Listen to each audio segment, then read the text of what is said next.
Hello everyone. तो आज मैं आपके साथ शेयर करूंगी कि हम लूज़ कुर्ती को कैसे स्टिच कर सकते हैं पाकिस्तानी स्टाइल में। तो यहाँ पर मैंने कुर्ती को पहले ही कट करके रखा है और इसके लिए मैंने एक लेस ली है और ऑर्गेन्जा फैब्रिक। जैसा कि हमारे एक सूट में प्रिंट बना हुआ है ना पिंक कलर का, तो उसी के साथ ही मैच करके मैंने लेस ली है। और यहाँ पर मैंने ये स्लीव्स कट की हैं। आप ना सिंपली कोई भी कुर्ती कट करते हैं तो आप उसको ना ईज़िली पाकिस्तानी स्टाइल में लूज़ कुर्ती में कन्वर्ट कर सकते हैं। तो इसके लिए कुछ नहीं करना, बस 2-4 चेंजेस ही हमें करने होते हैं। तो यहाँ पर जैसा कि मैंने कुर्ती को कट किया है, जैसा कि हम दूसरी कुर्ती को कट करते हैं सेम वैसे ही हमें ना बस इसके मेज़रमेंट में बस 2-4 ही चेंजेस करने होते हैं, थोड़ा सा इसको लूज़ करना होता है। जैसा कि यहाँ पर मैंने तीरा डबल फोल्ड में 7.5 इंच रखा है, अगर हम इसको सीधा करेंगे तो 15 इंच रहेगा। और जो मैं अपनी सिंपल कुर्ती कट करती हूँ तो उसको डबल फोल्ड में 6.5 इंच कट करती हूँ, यानी कि 13 इंच। तो हमने उससे ना 2 इंच इसको ज़्यादा लिया है। जैसा कि हमने डबल फोल्ड किया तो हम 6.5 इंच हमने कट करते हैं वैसे ही नॉर्मल कुर्ती में, और यहाँ पर मैंने 7.5 इंच कट किया। और इसी के साथ ही जो इसका आर्म होल है ना, उसको भी हमने थोड़ा सा बड़ा रखना है। अगर आप 6-6.5 इंच कट करते हैं तो 7 से 7.25 इंच आप कट कर लें। और इसी के साथ ही जो घेरा है उसको भी हमने नॉर्मल कुर्ती से कम 2-3 इंच खुला रख लेना है। हम इसको घेरे को थोड़ा सा बड़ा रखेंगे। पूरी फिटिंग हमने ऊपर तक, जो हमारी चेस्ट वेस्ट और हिप की जो भी फिटिंग है ना, उसको हमने थोड़ा थोड़ा बड़ा कर लेना है, जैसा कि थोड़ा हम लूज़ लुक देंगे। तो यहाँ पर मैंने इस तरह से सेंटर में कट लगा लिया है। अब हम इसको स्टिच करेंगे। तो यहाँ पर मैंने जो इसकी नेक बनाने के लिए बुकरम लिया है, उसको मैंने इस तरह से डबल फोल्ड कर लिया। डबल फोल्ड में 4.5 इंच है और इसकी लेंथ मैंने 10 इंच ली है। इसको थोड़ा सा बड़ा ही मैंने रखा है। तो यहाँ पर हमने नेक की जो चौड़ाई है ना, उसको इस तरह से 3 इंच पर मार्क करना है। नेक की चौड़ाई 6 इंच रखेंगे। और उसके बाद मैंने एक 5 इंच पर मैंने इस तरह से मार्क किया है और इसको हम स्ट्रेट कर लेंगे 3 इंच तक इस तरह से। और इस पॉइंट को हमने ऊपर वाले पॉइंट के साथ में इस तरह से सीधा स्ट्रेट कर लेना है। अब नीचे की साइड पर ना हमने करीब 1.25 इंच का यहाँ पर इस तरह से निशान लगाना है, और उसके बाद में ना इधर से हम आधा इंच का निशान लगाएंगे। और इसे हमने इस तरह से वी शेप में इस तरह से तिरछी लाइन ड्रॉ कर लेनी है। और यहाँ से ना हमने हल्का सा ऊपर की साइड में इस तरह से राउंड शेप देना है। और अब हम ना करीब 1 इंच के करीब इस तरह से बाहर से एक लाइन बना लेंगे और इसी के ऊपर हमने कट करना है।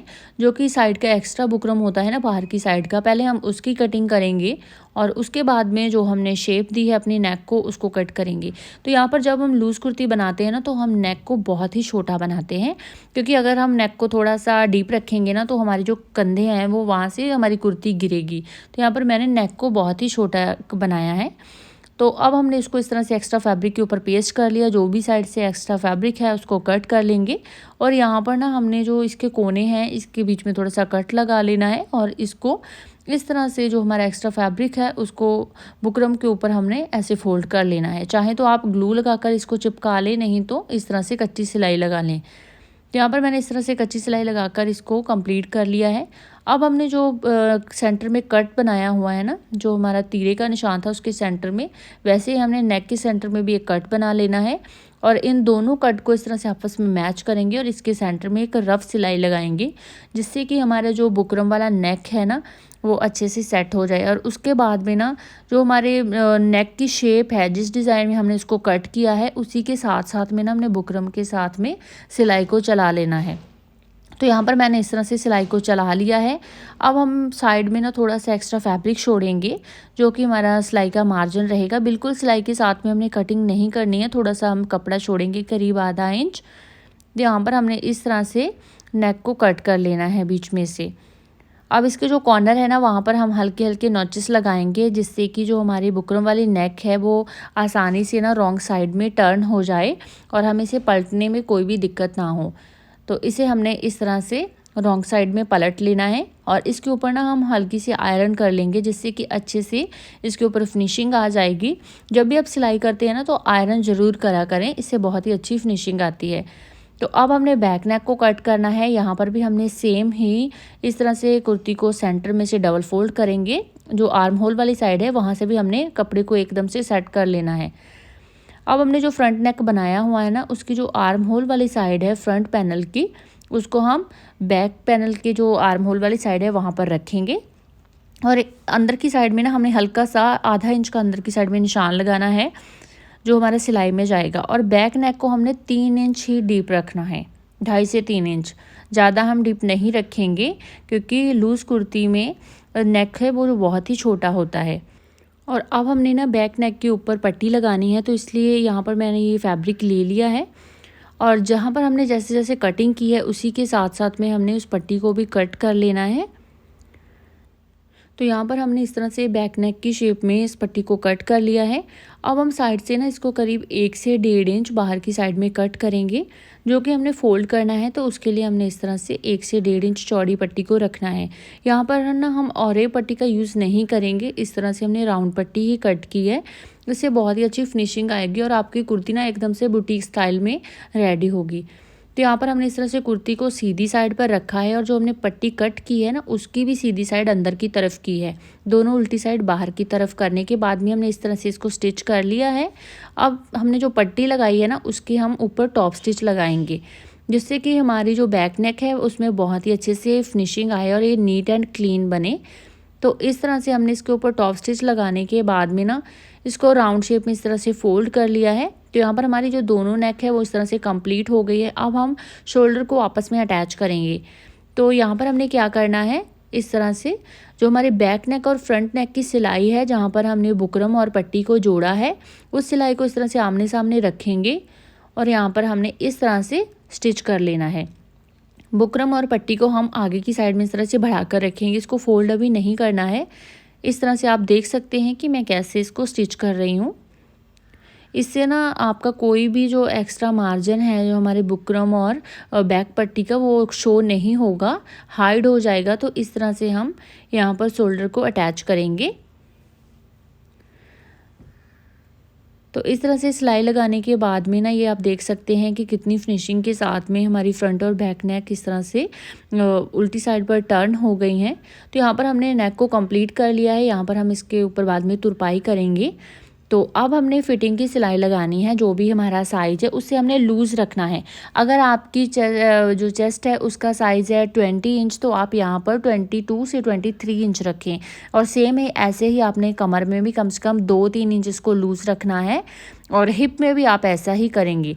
लेकिन इस कुर्ती को ना हमने जो नॉर्मल कुर्ती है उससे थोड़ा सा शॉर्ट रखना है। अगर आपकी लेंथ है 40 इंच तो आप इस कुर्ती को 38 इंच रखें, करीब 2 इंच छोटा रखें। तो यहाँ पर मैंने इस तरह से फिटिंग की सिलाई भी लगा ली है, क्योंकि इसमें कोई भी फिटिंग मैटर नहीं करती है। आजकल लूज़ कुर्ती का काफ़ी ज़्यादा ट्रेंड है। तो अब हम ना स्लीव्स के ऊपर हल्का सा डिज़ाइन बनाएंगे। तो इसके लिए मैंने ऑर्गेन्जा फैब्रिक लिया है। इसकी हमने 4 इंच चौड़ी इस तरह से पट्टी को कट कर लेना है। तो यहाँ पर ना इस तरह से थोड़ी सी डिटेलिंग ऐड करने के बाद में ना आपकी जो कुर्ती है वो बहुत ही ज़्यादा खूबसूरत लगेगी। क्योंकि अगर हम इसको ना ऐसे ही प्रिंटेड सिंपल स्टिच कर लेंगे तो वो लुक नहीं आएगा। तो इस तरह से थोड़ी सी डिटेलिंग ऐड करने के साथ में ना जो आपकी कुर्ती है वो बहुत ही ज़्यादा अच्छी दिखेगी और एकदम से बुटीक स्टाइल में और दिखने में भी काफ़ी कॉस्टली लगेगी। तो यहाँ पर मैंने इस तरह से ऑर्गेन्जा फैब्रिक को डबल फोल्ड कर लिया है और उसके ऊपर लेस को इस तरह से रख लिया है। आप देख सकते हैं ना ऊपर की साइड में मैंने थोड़ा सा फैब्रिक को हटा कर रखा है, जो कि हमारा सिलाई में आएगा। बिल्कुल किनारे पर हमने लेस को नहीं लगाया है।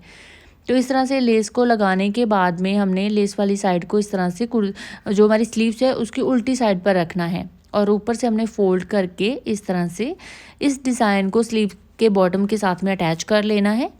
तो इस तरह से ये हमारा डिज़ाइन जो बनकर रेडी हो गया है। इसको थोड़ा सा और अच्छा लुक देने के लिए इसके ऊपर हम टॉप स्टिच लगाएंगे, क्योंकि टॉप स्टिच के साथ में ना इसकी जो फिनिशिंग है वो बहुत ही नीट एंड क्लीन आएगी। तो यहाँ पर हमारी जो स्लीव्स है वो भी इस तरह से कंप्लीट हो गई हैं।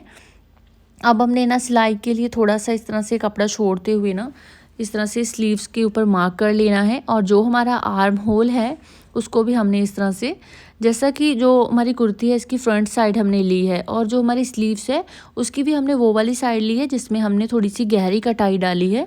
तो इस तरह से हम कुर्ती को और स्लीव्स को आमने सामने रखेंगे और यहाँ पर हमने आर्म होल का निशान भी लगा लेना है। यहाँ पर आप देख सकते हैं एकदम परफेक्ट आएगा, ना आपकी बाजू ढीली होगी और ना ही जो आपकी कुर्ती है उसका आर्म होल ढीला होगा।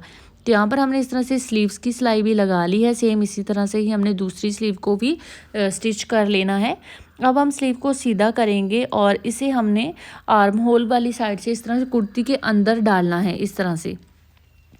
और जो हमारी स्लीव्स की फिटिंग वाली सिलाई है ना उसको हमने कुर्ती की फिटिंग वाली सिलाई के साथ में इस तरह से मैच कर लेना है। इन दोनों को आमने सामने रखेंगे बिल्कुल एक साथ मैच करके हमने इस तरह से इसको रखना है और यहाँ से हमने सिलाई लगाना स्टार्ट कर देना है। तो यहाँ पर ना मैं आपको पूरे परफेक्ट तरीके से, मैं इसको थोड़ा सा शॉर्ट वीडियो बनाना ही पसंद करती हूँ।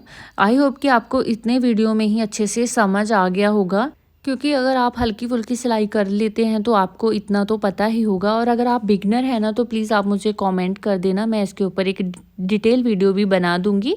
तो यहाँ पर हमने इस तरह से स्लीव्स को डबल करके इसके ऊपर सिलाई लगा लेनी है, जिससे कि अच्छे से ये पक्का हो जाए। तो सेम हमने इसी तरह से ना जो दूसरी वाली स्लीव है उसको भी कंप्लीट कर लेना है इसी तरह से हमने। अब लास्ट में ना हमारी ये इस तरह से आप देख सकते हैं कि जो स्लीव्स हैं वो कंप्लीट हो चुकी हैं हमारी कुर्ती। ऊपर से तो अच्छे से स्टिच हो चुकी है। अब नीचे की साइड में जो घेरा है हमारा वो ही बचा है।